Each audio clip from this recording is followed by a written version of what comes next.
Greetings everyone and welcome to my YouTube channel.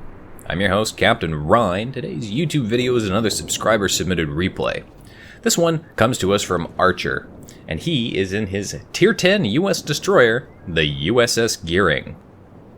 USS Gearing is a fantastic destroyer up at Tier 10 and probably one of the best, certainly one of the most versatile destroyer options that you can pick. And much like the Fletcher, you can spec the ship and play it as both a torpedo boat or a gunboat, or you can spec the ship to be one or the other solely. Personally, I usually prefer to make more generalized builds so that I can be as flexible as possible on the battlefield and just work within the limitations that that generalized build offers. The map is Okinawa, and the battle mode is Domination. Archer has pushed up to the B cap point with a good number of his teammates. The enemy team has already managed to kill one of their destroyers, and they are in the process of capturing both A and C. So this means that the enemy team has effectively divided itself between the two far-flung cap points. And looking at the minimap situation, Archer's team is in prime position to defend B while contesting the C cap point. The enemy team is going to take A, and that's pretty much going to be uncontested for much of the battle. Of course, they are in the process of wearing down his team that's come down around the C cap point. Archer does manage to land a torpedo hit on that enemy battleship off in the distance, does cause some flooding. Of course, that's one of the advantages to the Gearing. It's got those nice long-range torpedoes, which means you can kind of fire them off at a general direction generally and just cause problems for anything in the backfield. And he manages to hit yet another ship with torpedoes and cause flooding there. And that ship looks like he's not repairing the flooding because that damage counter is continuing to tick up. I'm not entirely sure what ship he managed to hit with that other torpedo, but it looks like that guy is either not paying attention or doesn't have his repair ability or damage control off cooldown, which sucks for him. Flooding is one of the worst things that can happen to you, especially if you're in a battleship, mostly because it reduces your speed and maneuverability. He fires off yet another set of torpedoes, this time at another ship, and the enemy team is contesting the B cap point, and Archer is the only one currently in a position to contest it back and defend it. Unfortunately, he's kind of being chased out of the cap point by the impending doom that is approaching. But of course, the cruiser that was in the cap point gets taken out with torpedoes, sailing in a straight line. Always a bad thing. But the torpedoes that missed the cruiser continue on, and they actually manage to hit an enemy battleship up there, causing even more damage and even more flooding. Of course, that battleship pushes up into the B cap point to continue contesting. And his team, in a very bad situation, they're down 4 ships, 3 of which are destroyers. This leaves the enemy team with a huge destroyer advantage. And the enemy team also has 2 of the 3 caps, so that means they are way up on points right now. Now, Archer pops his smokescreen, and the Gearing smokescreen is pretty much one of the best smokescreens in the game, and he's just going to go ahead and open up on this battleship with his main guns. And hopefully he can set him on fire. The battleship's already been set on fire in one location, and since that torpedo, I believe, caused flooding, he's probably used his damage control ability. Archer fires off a set of torpedo. He pushes 1 long and 1 short of the lead indicator. Of course, that Yamato turning hard to avoid any potential torpedoes. He's no fool. He's well aware that there is a destroyer shooting at him from smoke. If the Yamato continues his turn, he's going to miss all of those torpedoes. But if he continues in a straight line, he might get clipped by one. And of course, that's when the Yamato decides that he's actually going to turn back the direction he was going, just slightly. And yes, he is going to get hit by one. Is he going to get hit by two, though? Come on. There's the first one, causes flooding, and he does get hit by two, technically. Doesn't matter, though. Archer manages to secure yet another kill on that Yamato.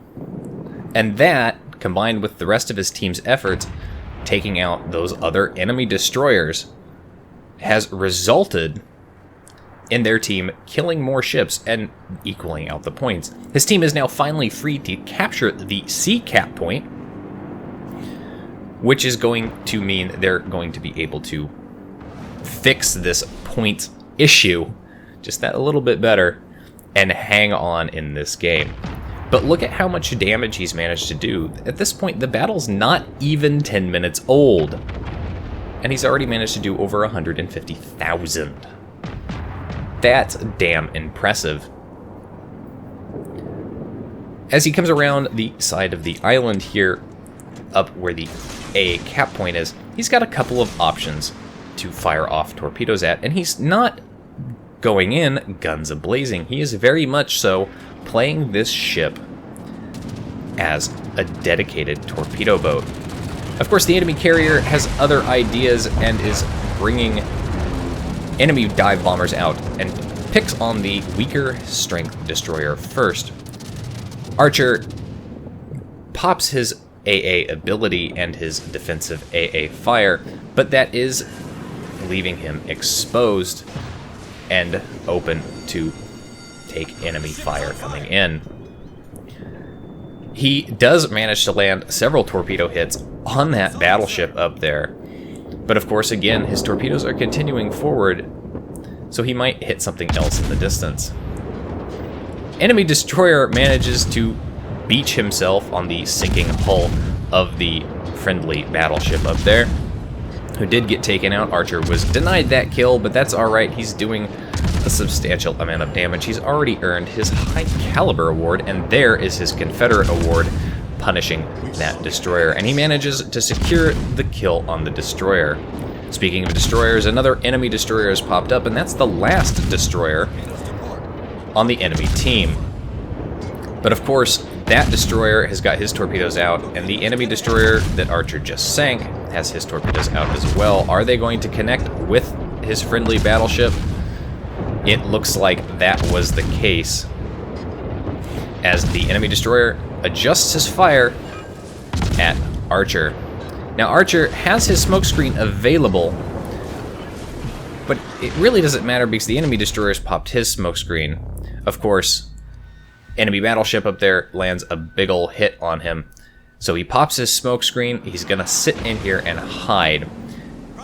Other enemy ships, I believe the carrier manages to secure the kill on that destroyer. That's a little disappointing for Archer. It would have been nice to have that kill, and you'll see why at the end of this battle. The matchup is now just a little over 10 minutes old, and he's already managed to do 193,000 damage. That holds my personal record for most damage done in 10 minutes. Enemy battleship actually does manage to land a hit on an invisible gearing in his smokescreen. Enemy Bismarck or Tirpitz up here, I believe it's the Tirpitz, pushes up around this island, and it looks like Archer might hit him with one or two. Come on, nail that guy. He does manage to do it. He's almost dead. He puts out the flooding immediately, and this is where I would have opened fire with my guns to secure the kill on that battleship. Again, you'll see why at the end of this battle it would have been nice to have that kill. However, he does do a reasonable amount of damage, and enemy battleship gets taken out of the game anyway. Always important to take guns out of the game whenever possible. And yes, that's why I thought it was the Tirpitz, because there are torpedoes coming into that smokescreen. It's a last hurrah trying to sink an enemy destroyer. It's happened before. I've done it personally, so I can understand why that destroyer that battleship decided he wanted to do that. Archer manages to land a torpedo hit on that other battleship and secures his 4th kill. He's now hunting for a Kraken, and the enemy carrier is sending more dive bombers out here. Again, Archer activates his anti-aircraft batteries and activates his defensive fire option ability to panic those planes. The carrier doesn't seem interested in dropping bombs on Archer, which is good for him because one well-placed dive bomber hit could probably end him right now. Of course, the enemy carrier is spotted, and he's the last ship in the game on the enemy team. This is one of the advantages that the gearing has. If spec'd well, it can have up to a 15-kilometer gun range. Of course, in this particular case, he doesn't have the 15-kilometer gun range, so he does have to get closer. But the carrier is getting shot by pretty much everybody. So Archer manages to set the man on fire, and he's just going to continue pummeling him along with everybody else. Can he secure the kill? Come on, the carrier's so close to dead. Can he get the kill on this carrier? Can he secure his Kraken Unleashed? So close, it looks like he might manage to do it, and no. Kill denied. Kraken denied. That's a little unfortunate for him, and again, if he'd managed to take out that battleship or that other destroyer, he could also had his Kraken. So, unfortunately, no Kraken for you, but 234,000, almost 235,000 damage done in that battle. Confederate high caliber and devastating strike. Very well done by you, sir. And top of the team for XP earned. Look at that. 2,600 base XP. And look how well his team did compared to their early on battle, and the fact that they had an AFK destroyer who earned 0. And you know he was completely AFK because he earned 0 XP in that battle. Anyway, that's it for today's video, folks. If you like the video, hit that like button, hit the subscribe button, and leave a comment down below. If you'd like to get semi-regular channel news and updates, you can do so by liking and following my Facebook page. If you'd like to help support me and my channel, you can become my supporter on Patreon and get early access to some of my World of Warships replay files and screenshots before they hit YouTube, or the ones that aren't quite good enough for YouTube but are still interesting battles.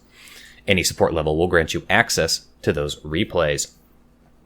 If you'd like to send a replay like this one and have it be featured on my channel with my wonderful voice, you can do so by sending it to my email.